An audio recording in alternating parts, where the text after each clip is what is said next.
Stefan.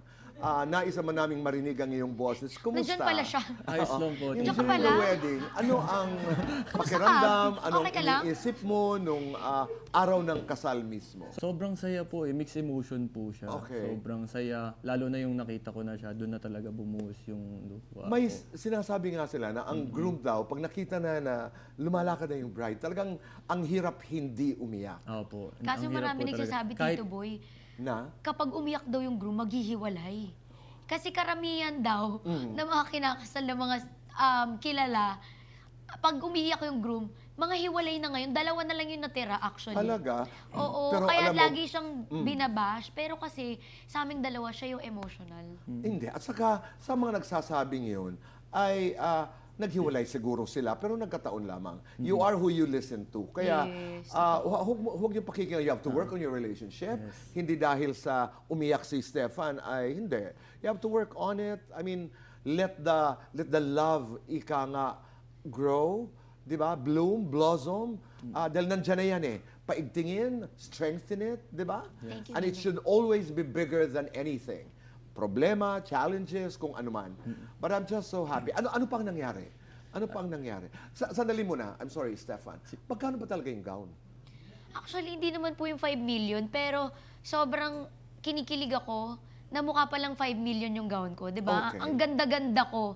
Oo. Pag sinasabi nyo sa akin na ganun kamahal yung gown ko, kasi ibig sabihin, kaya ko palang dalhin yung, sa tingin yung 5 million na gown. Aba, natural. Pero hindi po siya ganun kamahal. And I'm very thankful sa mga designers. Oho. And actually, tama tong moment na to, sa mga sa mga hindi pa kinakasal, very willing ako ipahiram yung mga gowns na ginamit ko.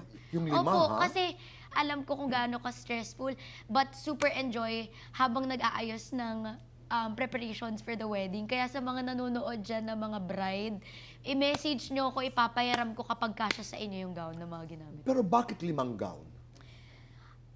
Ano po, very lucky ako kasi ang daming ginawa sa akin ng mga designers ko po. Ryan Ablaza Uson, si Miss Jazel C. Actually, counted kasi si prep gown, Tito Boy. Yung habang mini-makeupan ako, naka-gown na ako nun. Tapos yung pangatlo po, reception gown. Tapos meron akong pang first dance na gown. Tapos meron pa akong after party na gown. Ganda naman. Oo. Ikaw ba? Nagpalit ka rin? Yes po.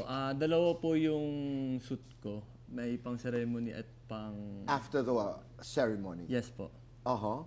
Ibang klase. I'm just so glad. Siguro Oo. ano lang, Tito Boy, isang beses lang ikakasali.